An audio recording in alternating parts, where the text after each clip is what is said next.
Welcome back again to my channel.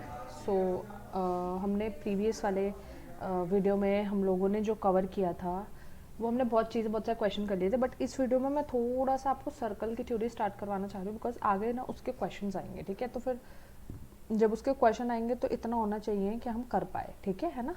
तो अब हम सर्कल की थ्योरी को अभी के क्लास से स्टार्ट करने वाले हैं और थ्योरी ही बता रही हूँ अभी मैं। ठीक है, सिर्फ थ्योरी है इस वीडियो में, तो वीडियो छोटा हो बड़ा हो इट डजेंट मैटर, मैं इसमें सिर्फ थ्योरी रखूँगी और फिर नेक्स्ट वाले से हम अपने क्वेश्चंस को कंटिन्यू करेंगे। ठीक है, तो मैं इसको पार्ट 5 है ना ये हमारा, तो पार्ट 5 लिख दूंगी और आगे मैं इस पर हेडिंग पे ही सर्कल लिख दूंगी ताकि आपको पता लग जाए कि इसमें सर्कल की थ्योरी हमने पढ़ी हुई है। ठीक है, तो let us start with the video. ठीक है, थोड़ा सा थिकनेस को हम कम कर लेते हैं। ओहो, एक मिनट गाइस।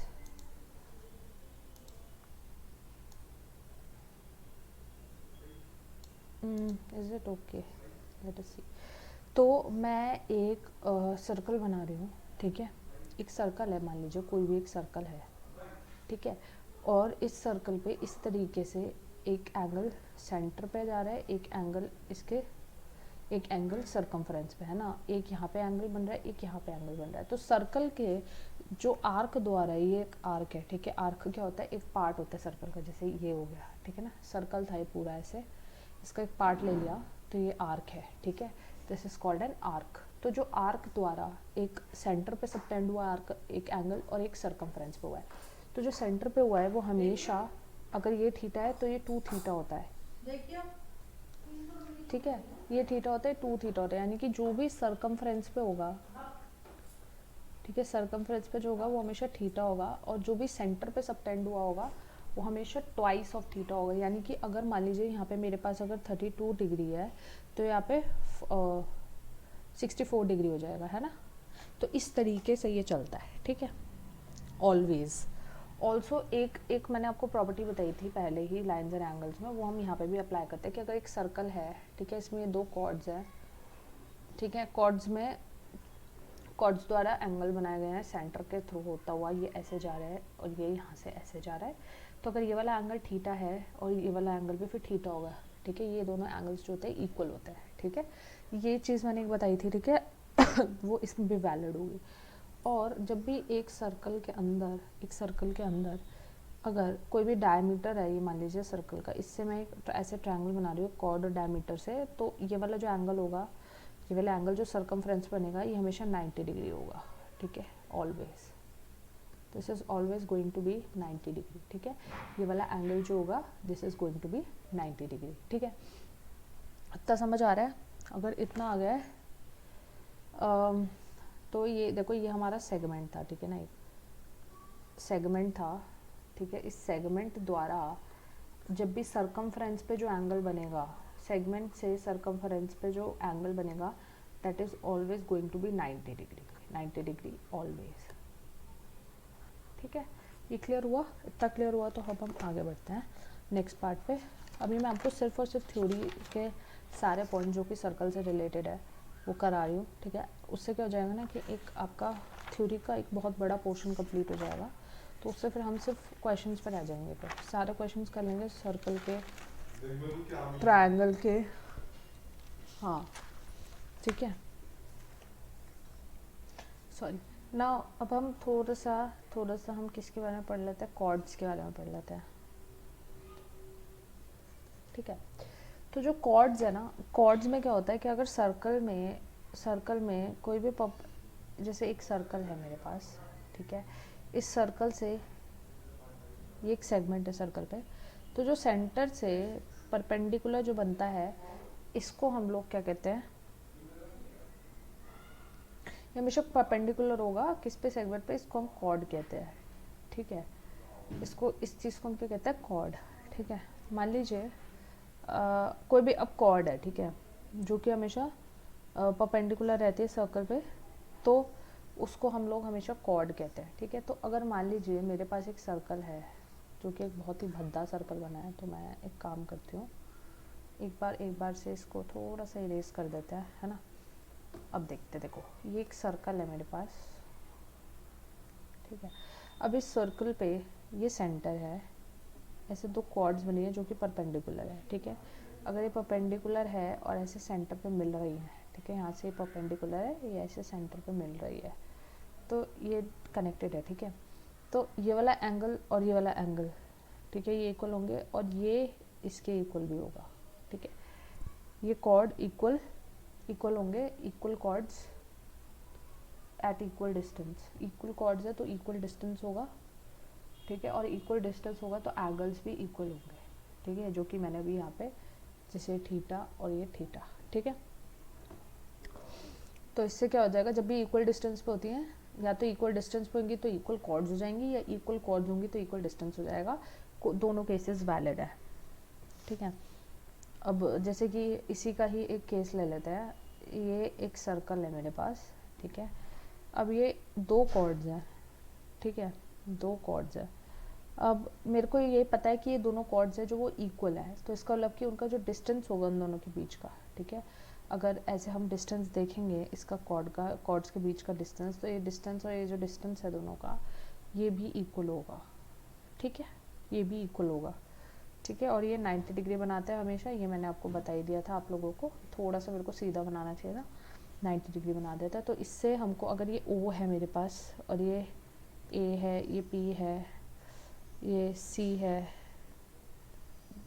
ये D है, मान लीजिए ABCD है, तो अगर मेरे को पता है कि AB इक्वल्स टू CD है, तो इसका मतलब कि जो BO होगा वो भी इक्वल टू होगा OD के, ठीक है। इतना पॉइंट आपको पता होना चाहिए, equal distance and equal chords वाला, ठीक है। अब एक और है, मान लीजिए एक सर्कल है मेरे पास, ठीक है। अब इस सर्कल का एक सेंटर है, इसको मैंने O मान लिया है, ठीक है। इसके द्वारा सर्कमफ्रेंस पे एक जा रही है, ठीक है, और वो कॉर्ड नहीं है, वो सेगमेंट है, क्योंकि कॉर्ड हमेशा 90 डिग्री का एंगल बनाती है।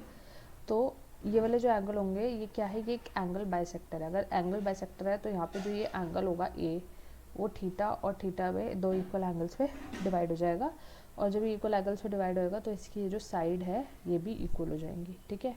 क्या होएगा, ये वाली साइड्स हैं ये भी इक्वल हो जाएंगी, ठीक है। इतनी बात समझ आ रही है। तो अगर मेरे को ए बी इक्वल्स टू ए सी है, ठीक है ना, अगर ए बी इक्वल्स टू ए सी है, ठीक है, देन क्या होगा, अगर ये दोनों इक्वल है तो ये जो होगा एंगल ए पे क्या होगा, एक एंगल बाइसेक्टर होगा, ठीक है। इतना बात आपको क्लियर होना चाहिए, ठीक है। उसके बाद आगे बढ़ते हैं। देखो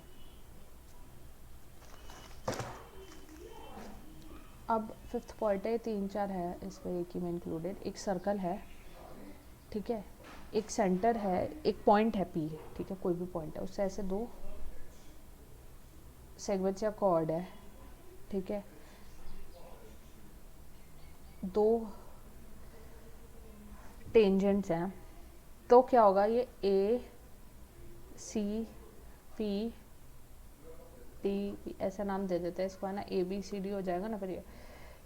और अगर मान लो इस तरीके से जा रहे हैं, मान लो टेंजेंट्स एक्सटर्नल, एक तो होता है एक्सटर्नल टेंजेंट्स, एक होता है इंटरनल। ये इंटरनल टेंजेंट्स है, ये एक्सटर्नल टेंजेंट्स है, ये एक पॉइंट P पे जाके मिल रहे हैं एक्सटर्नली, वही इसका नाम है BD AC, ठीक है। ऐसे ही एक तीसरा केस है, इसमें भी एक सर्कल है, ठीक है, इसमें एक ये बाहर से जा रहा है और एक ही यहाँ से ऐसे जा रहा है और एक पॉइंट पे मिल रहे हैं, ठीक है, P पे। तो दिस इज T, ठीक है, and this one is E, ऐसे। तो क्या होगा इन केसेस में, क्या होगा इन केसेस में, आपको ये देखना है कि आप इसको किस तरीके से लिखते हैं, ठीक है। इसमें हम लिखते हैं यहाँ पे PA into P B equals to PD into CP, ठीक है, ठीक है। ये इसका एक हमेशा होता है, इसको आपको लर्न करना है। उसके बाद ये this is the first case. इसके बाद सेकंड केस है।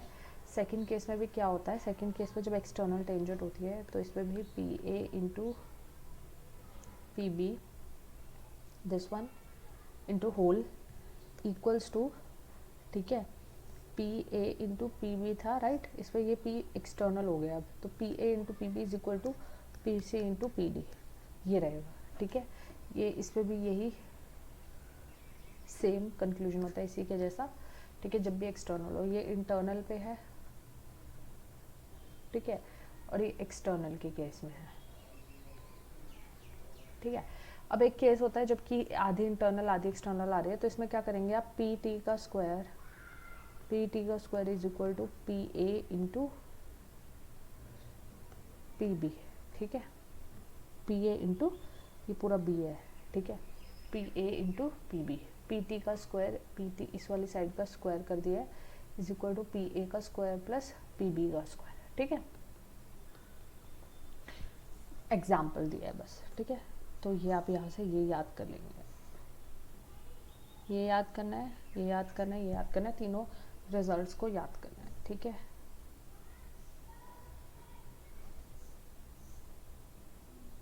आगे बढ़ते हैं।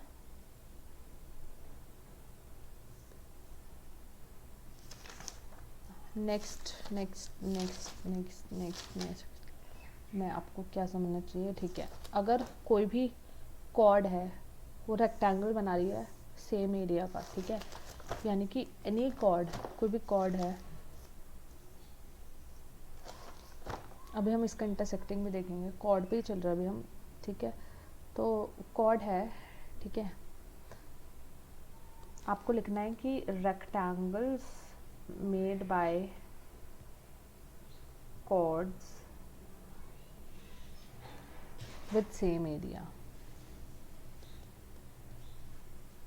ठीक है। इस केस में क्या करेंगे हम लोग, rectangles made by chords with same area में भी आपका फॉर्मूला जो लगेगा वो लगेगा P A into P B is equal to P C into P D, जो कि अभी हमने यहाँ पे पढ़ा था, ये वाला, यही देखो मैंने यहाँ पे डाला है, ठीक है, ठीक है। और क्या कर सकते हैं हम लोग, अच्छा इसमें ये जो P A P B act करेगा, ये एल इन टू बी और एल इन टू बी की तरह एक्ट करेगा, ठीक है। एरिया का फॉर्मूला होता है area of rectangle is L into B, ठीक है। अब देखो मान लो मेरे पास एक सर्कल है, दो केस ले रही हूँ मैं, एक एक्सटर्नल का एक इंटरनल का, ठीक है। एक सर्कल है, ये इसका सेंटर है, ठीक है। तो क्या हो रहा है कि ये अगर मैं ये यहाँ से इस तरीके से कॉर्ड्स बनाती हूँ और ये ऐसे इसके सरकमफ्रेंस आ रहे हैं, ठीक है। ये जो है ये वाला, ये इससे मिल रहा है ऐसे, ये इससे मिल रहा है ऐसे, ठीक है। तो क्या होगा इस केस में कि ये जो अपोजिट वाले एंगल्स होंगे ना, यानी कि x और y, ये दोनों इक्वल होंगे, ठीक है। ये दोनों इक्वल हो जाते हैं, ऐसे ही ये दोनों एंगल्स भी हो जाते हैं, ठीक है। अगर chord is intersecting internally, internal intersecting chord, internal intersection of chord, ठीक है, तब ये केस होता है। और अगर यहाँ से अगर एक्सटर्नली इंटरसेक्ट करती है, मान लो एक एक्सटर्नल पे कोई पॉइंट है P, ठीक है, अगर मैंने इस पॉइंट से इसको इंटरसेक्ट करवाया है, पहले ये ऐसे सर्कमफ्रेंस पे कॉर्ड बन रही है, यहाँ से ऐसे बन रही है, ठीक है, और ये यहाँ से ऐसे जा रही है, यहाँ से ये ऐसे जा रही है, ठीक है। ये मिलेंगी यहाँ से सेंटर से, ठीक है, और ये एक्सटर्नली मिलेंगी यहाँ से, ठीक है। अगर इस टाइप का होता है ना, तो क्या होता है कि इस टाइप का होता है तो ये होता है, ये एक्चुअली में तो ये पूरा ये थोड़ा फिगर ना मेरा गड़बड़ बन गया है, रुको मैं ये दोबारा रीड्रॉ कर देती हूँ एक बार। एक्चुअल में तो ये थोड़ा सा ना इस तरीके से होना चाहिए, ये है पॉइंट है P मेरे पास, P से पहले डायरेक्ट सर्कमफ्रेंस पे जा रहा है इस तरीके से, ये मान लो P है, ठीक है।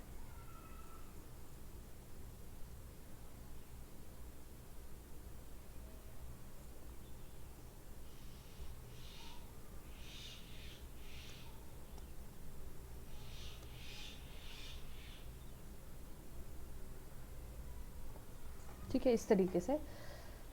तो जो आपका ये वाला एंगल है और ये वाला एंगल है, x और y हो जाएंगे, ठीक है। ये वाला एंगल है P, ठीक है। तो ये वाला एंगल जो होगा P, angle P equals to x minus Y हो जाएगा, ठीक है, angle P equals to x minus Y हो जाएगा। ठीक है, इतना क्लियर हो रहा है? ठीक है, जब भी ये केस होता है और x माइनस वाई का हाफ हो जाता है हमेशा। ठीक है, ये कब होता है? जब ये वाला एंगल जो है बाहर इंटरसेक्ट कर रहा है, यानी कि एक्सटर्नल इंटरसेक्टिंग कॉर्ड। अच्छा, इसमें मैंने ये आपको इक्वल बोल दिया था, ये इक्वल नहीं होता है, मैंने तभी एक्स वाई लिखा है, मैंने गलती से बोल दिया था। ठीक है, ये देख लेना एक बार, एक्सटर्नल इंटरसेक्टिंग कॉर्ड।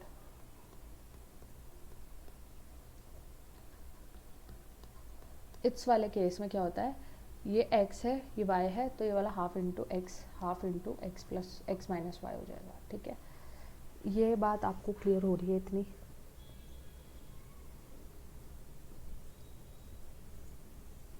ठीक है, अच्छा इसको रेज करने के बाद आई हैव मोर पेजेस। ठीक है,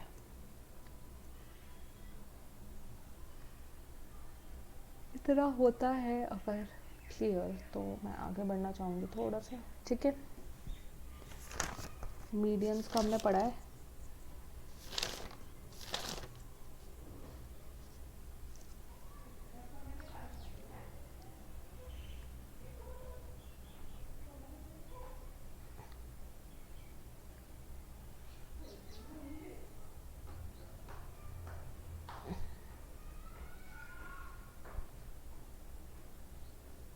Give me a second, let me just collect the theory। तो चलिए थोड़ा सा कंसेप्ट हम लोग टेंजेंट्स का समझ लेते हैं। तो जब हम टेंजेंट्स की बात कर रहे होते हैं ना, तो टेंजेंट जो होती है वो एंगल्स बनाती है ना। अभी मैंने आपको एक बताया था, जो भी अभी थोड़ी देर पहले बताया था ऊपर, ये वाला या ये वाला, ऐसा ही टेंजेंट्स का भी होता है। ठीक है, क्या होएगा देखो, अगर मेरे पास एक सर्कल है, ठीक है, अब इस पे एक सेंटर है O, है ना। अब यहाँ से इस तरीके, using a digital pen is not easy for sure.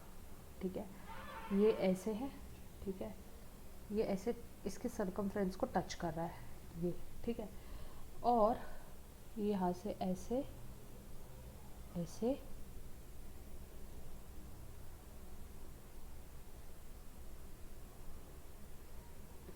ठीक है, ये वाला एंगल है x, ये वाला एंगल है y। ठीक है, अब क्या होगा अगर मैं इन दोनों पॉइंट्स को ऐसे ज्वाइन कर देती हूँ। ठीक है, तो ये जो एंगल x है, ठीक है,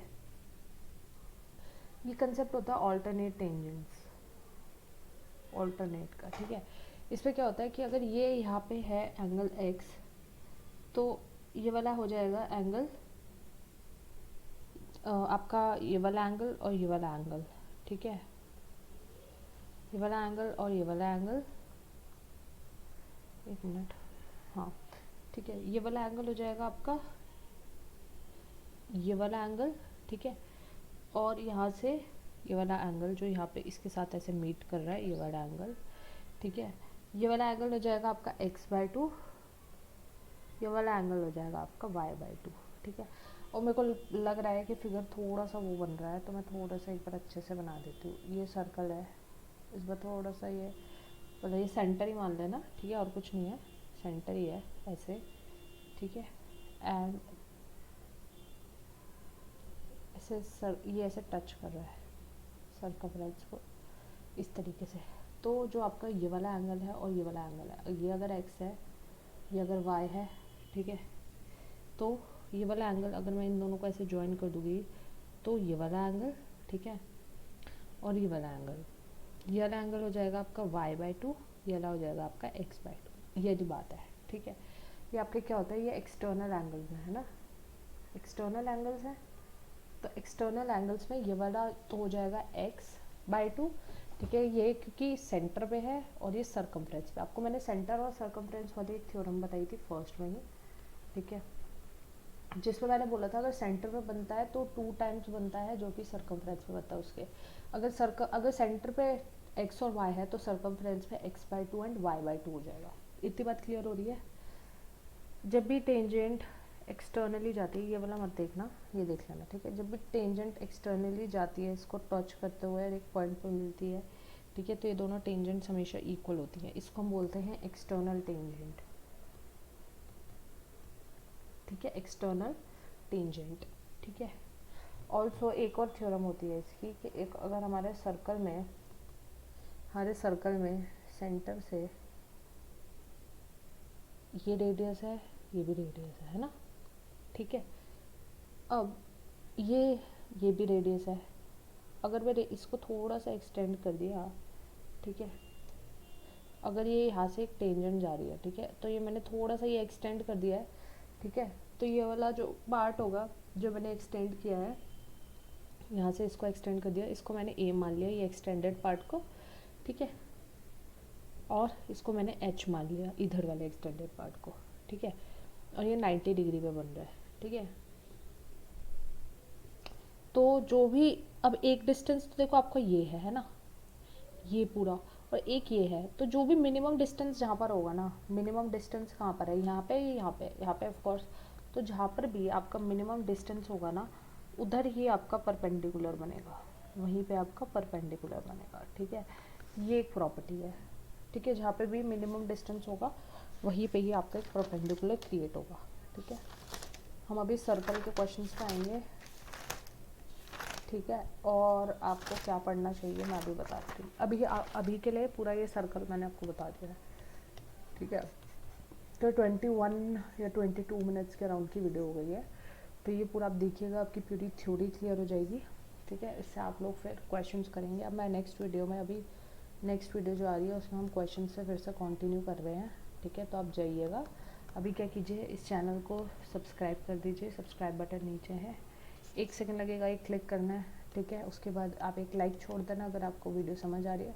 कोई डाउट है अगर, तो डाउट के केस में कमेंट सेक्शन ओपन है, आप कमेंट करके मेरे से पूछ सकते हैं, ठीक है। तो आज के लिए इतना ही, मिलती हूँ आपसे नेक्स्ट वीडियो में। Till then bye bye, take care.